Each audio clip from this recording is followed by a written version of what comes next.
Here we are on the front of our Corterra travel trailer by Heartland. We're going to do a tutorial of this unit, let you know how everything works on it, just like technician would do on the date of delivery. If your unit varies in brand name for some of these items or you want a deeper dive on them, you can find that in our HAPS Helpful Hacks section playlist of our Great American RV YouTube channel. Click like, subscribe, do all those things to help support the information that we're giving you. On the front here, we're going to start with our 7-way plug. Transfers all of your lights and everything from your towing vehicle to the trailer. We also have a battery charge line that'll pull off the alternator of your towing vehicle to help charge your battery while you're traveling down the road. And lastly, we have our brake control wire that sends the signal from our brake controller to our brakes on our trailer, signaling it to stop when you hit that brake pedal. Now also for braking, we also have our breakaway box down here. This little lanyard right here needs to be hooked up to your receiver hitch where you would hook your chains up to it, not to the hitch itself, not to the chains. The idea is if anything fails with the chains and the hitch, this will actually pull out of that box and activate our brakes on our trailer, bringing it to a stop. This will bring it to a safe stop, but it'll only happen if we have a solid 12-volt battery back here with actual good voltage. If we don't, there's not going to be any power to signal for these brakes to activate. So we need to make sure we have a good 12 volts. We also need to make sure that pin is in that box at all times. In the event that it isn't and pulled out, your emergency brakes will be activated on your trailer and you can burn up your brakes. In the front, we have our 12-volt jack up and down, our light on the front. We have a black cap on the top. We can insert our crank handle and override this system if we wish. We do have a wire going down for power on this. So you're going to have an inline fuse on there in the event that you're not sure what's going on with it, it's not working. We can check that fuse. We also want to check our power on here as well. Make sure we have a good solid battery. Behind that, we have our dual propane tanks, which are controlled by our dual propane regulator. That dual propane regulator has a little selector switch on there we can see. We'd have both tanks on. We choose which tank we want to be our primary, and when that tank runs dry, it'll start pulling from the secondary tank automatically. Now when that tank runs dry, of course you're out, but if you notice that that primary tank is empty based on the signal on the regulator itself, we can go ahead and swap over to that secondary tank. It will mainly pull off of that one. We can get our former primary tank refilled or replaced. Behind that, we have our 12-volt battery storage, and we also have a battery disconnect. A battery disconnect is used when we store our unit plugged in. We want to make sure it's on, or anytime we're camping, as long as it's plugged in, that disconnect needs to stay on so our battery charging system is charging our battery. But if it is stored unplugged, we need to turn that off so it'll help conserve the power on that battery. Here on the driver's side, pass-through storage access right here. Not much to see on this side, just access to it. If we look down here, we do see the opposite side of our stabilizers. We'll go over the controls on that in a little while, but our override is on this side, which we'll touch on in a bit. We'll notice on the side of our slide out that we do have our vent right here. This is for over our oven. We can ventilate out. It does have a couple tabs on there we need to make sure are open. We can close those tabs when we store it to keep any insects or rodents from building any nests. Here at the back corner of our unit, of course, we have our slide out, 12-volt operated rack and pinion slide. Motor is in the underbelly. You can't see it. There is an override on the opposite side with a hole in the J-wrap to be able to put a crank handle in there and run that slide out in and out if we need to override that system. We're also going to have our Dometic water heater right here that is electric and propane. We'll go over the operation of that when we get inside. Down here we have our dump station for our black tank and our gray tank. Now of course, if we have a port there at the campsite to go ahead and dump, we can go ahead and leave our gray tank open all the time if we wish. Gray tank is just your shower water and your sink water. Our black tank, however, is our sewage coming from our toilet. We need to make sure that valve is closed at all times until we're ready to dump. When we are ready to dump, we have that hose hooked up. We pull that valve, open it up, let everything drain out. In that process, we want to have our black tank flush, which is located on the back cap. We have a water hose hooked to it, turn it on. That's going to lead to a jet port on the opposite side of that tank and help push that debris down our system. When we're done, we shut off that black tank flush, come over here, close our valve, go to the inside, hold the valve down on our toilet to make sure we're putting some fresh, clean water in that black tank. The reason we keep it closed is we want water in that tank all the time so those solids don't dry up. Toilet paper dries up, gets stuck in there, and you're going to have a world of problems. So keep that tank closed all the time until we're ready to dump. And like I said, always have several gallons of water in there to help that stuff from drying up. Also want to make sure we add our chemicals in there to to help decompose anything that's left in that system. Here on the rear of our unit, we are pre-wired with that Furrion backup camera system, powered up when we turn our running lights on our towing vehicle. It will power up that camera. If we upgrade to it, we can see behind us while we're traveling or while we're backing up. We're also going to have our Lippert on-the-go ladder bracket up there if we want to purchase that telescopic ladder to gain access to our roof. Why, you ask? Because we need to check the sealants on our roof every 60 to 90 days. It says so in the owner's manual. Whether you're under a cover or not, check that sealant. You also need to check the sealant around your trim, windows, lights, all that stuff to make sure we are checking on the roof and sides for any peeling, cracking, decaying of that sealant, because we want to go ahead and clean it and reseal over it so we're not allowing water entry into our camper. Manufacturers are not going to cover this if we're not taking care of our camper.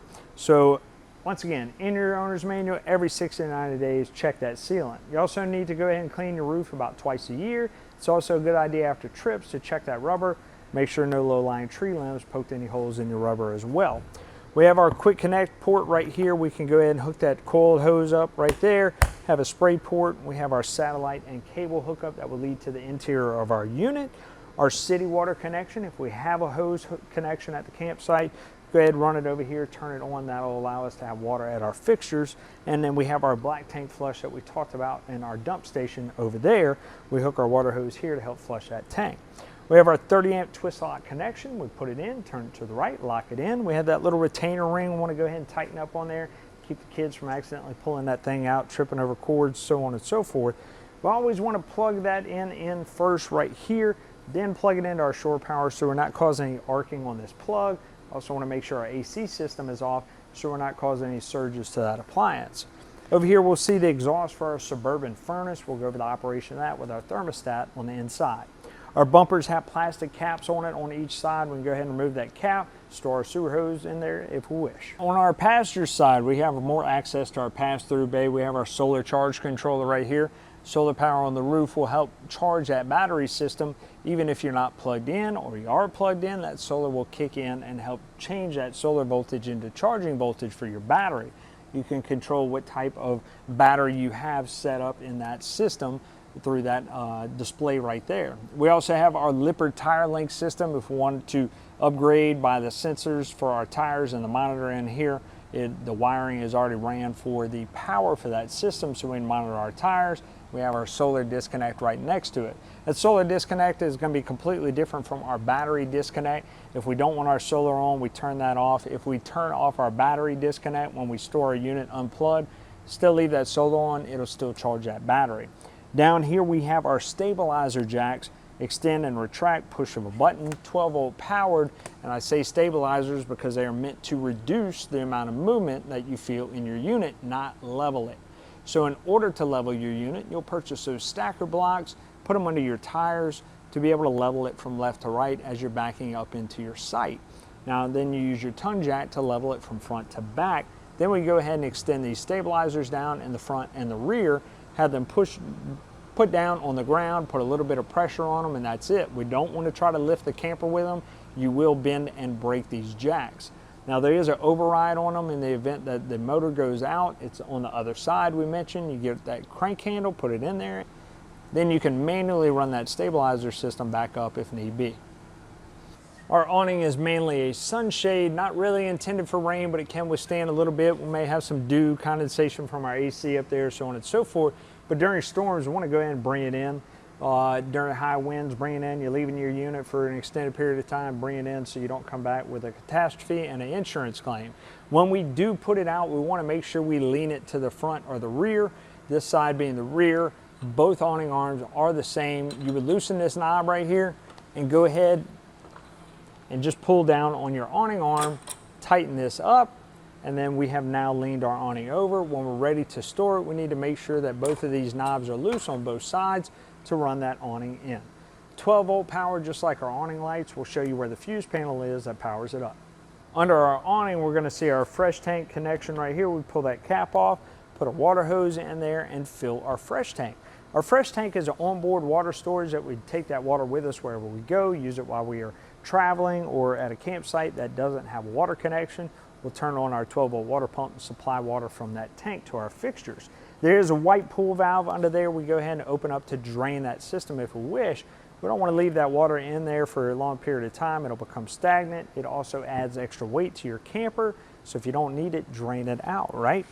We're also going to have our GFCI outlet right here, our GFCI protected outlet, I should say, for our outdoor TV, and our cable hookup for that outdoor TV as well. Back corner, we have another set of stabilizer jacks, 12-volt operated, and right under the J-wrap right here, we'll see a red and blue line. Those are our low point drains. We use those for winterization. We want to drain the water out of our system, prepare it for winter time, and then we also want to add antifreeze to that system. You'll notice to the left of our door, that hole in the J-wrap for the override of that slide out is located there. We're also going to notice on our entry door, we have some resistance on that door. That's our friction controlled hinges right here that prevent the wind from slamming that door shut or open. Of course, kids can do that too. Helps prevent that as well. We have our solid steps right here. Solid steps are really convenient. We want to make sure that our door is all the way open when we pull these down or store them. Put them up there, make sure that latch is in the frame when we're ready to pull it out. Pull that blue lever and pull them out. We've leveled our unit left to right by putting those stacker blocks under there and everything. Now we're ready to level our steps. Well, you notice these silver tabs on each side. We put our steps down, we push in those silver tabs, and we can adjust those legs to get the nice level steps. We want to do this so we have a solid flush threshold right here so our door can open and close properly and seal properly. And we also want to make sure that we're not making any contact with this frame of the steps to the bottom frame of the door. Right as we walk in our entry door, we have our control center with our battery, our fresh, our black, and our gray. Auxiliary won't be used on this unit because we don't have a third tank. But when we push those, it will show our level of all those items right here on the right. We're also going to have our slide out in and out controls as well as our awning. And then we have our 12-volt water pump right here to pull from that fresh tank.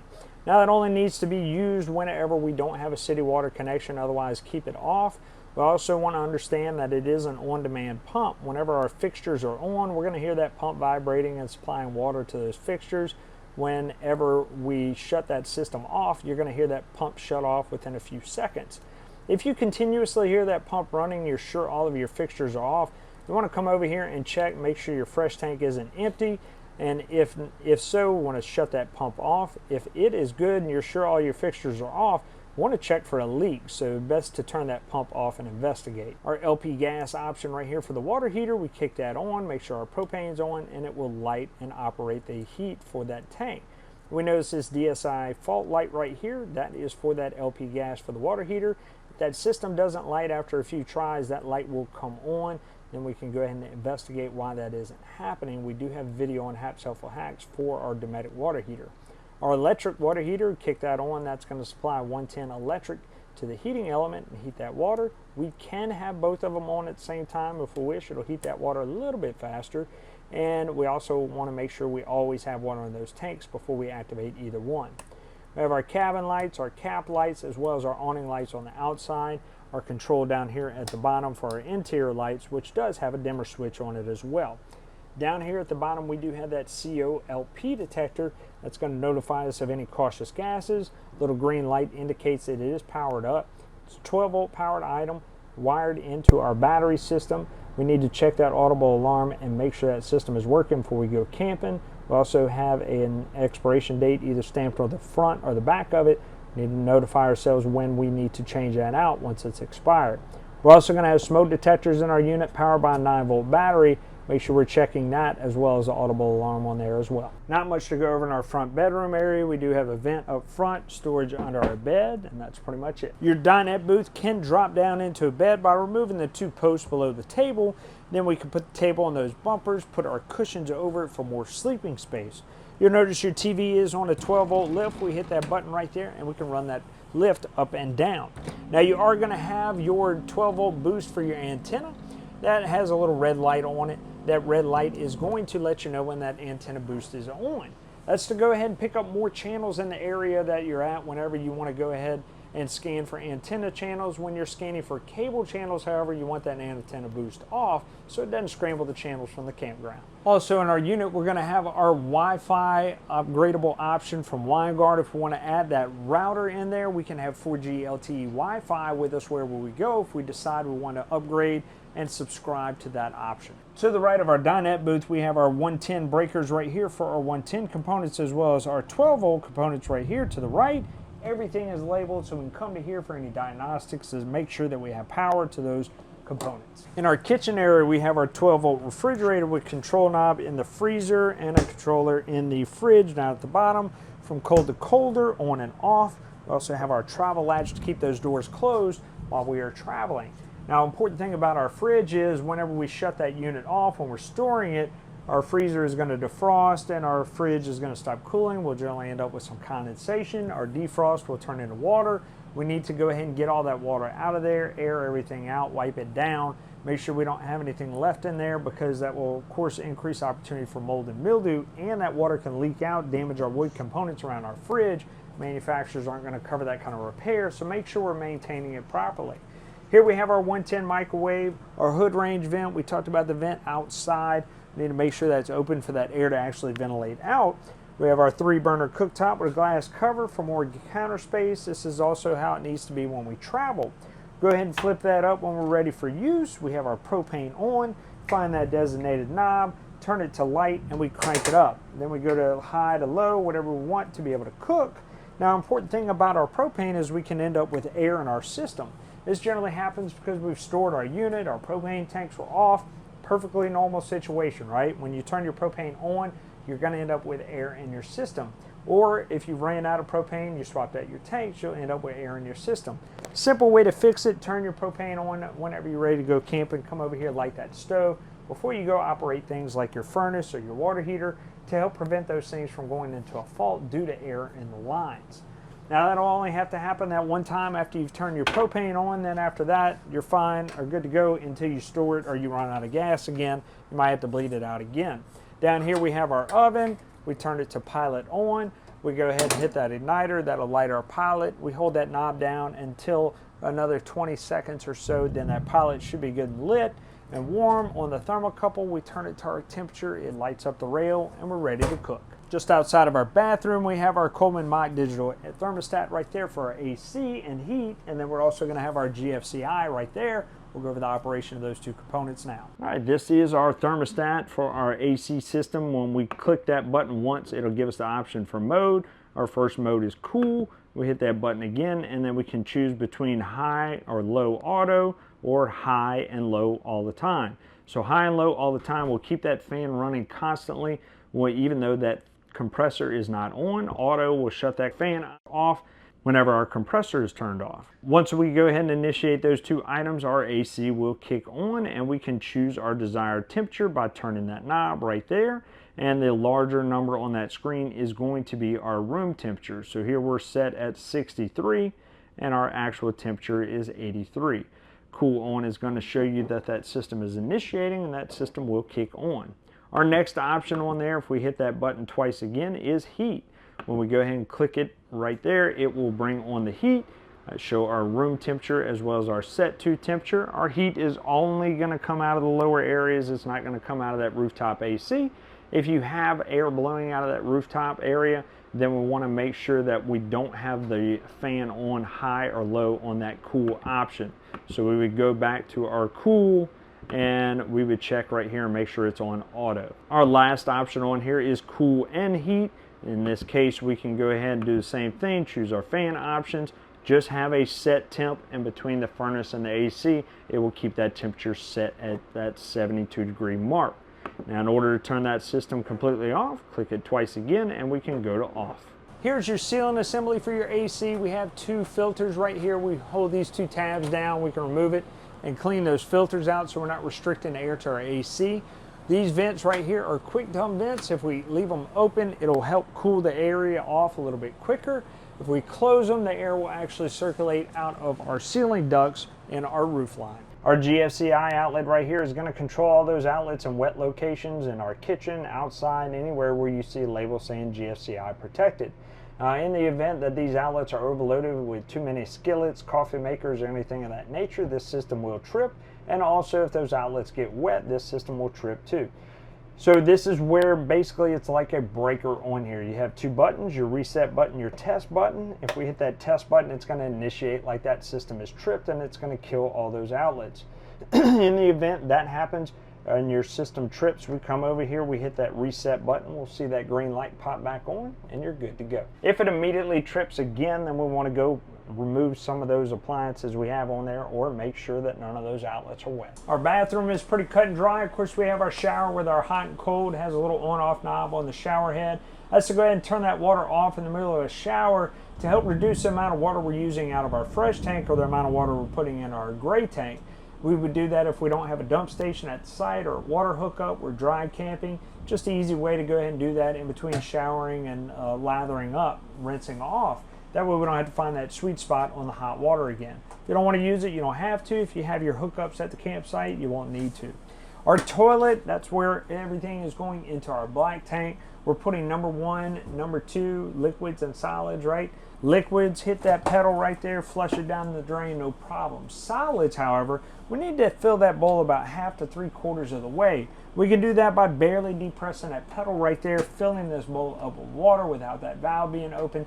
Then we can flush our solids down the drain so we have enough water to push it all the way down to the black tank. Other than that, we're putting RV toilet paper only. We're not putting any other thick stuff that's not going to degrade properly in that tank system into our toilet. RV toilet paper. We also want to put chemicals in there so it'll help degrade, of course, the sewage that's in there as well as our toilet paper. And we want to do that fairly regularly too. Well, lastly, we're going to have our vent in here. Our vent is used whenever we take a shower to help get all the heat and humidity out of here and reduce the risk for mold and mildew. Well, we hope you found that resourceful, but wait, there's more information on our Great American RV YouTube channel. This channel right here, find the playlist Hap's Helpful Hacks. We go over different products in this unit and we'll take a deeper dive with more diagnostics, more information, as well as helpful tips when you're out camping. Tell your buddies, tell your friends, like, share, subscribe, do all those awesome things on YouTube, TikTok, wherever you found us. And keep watching here at Great American RV Superstores, where we bring the how-to you.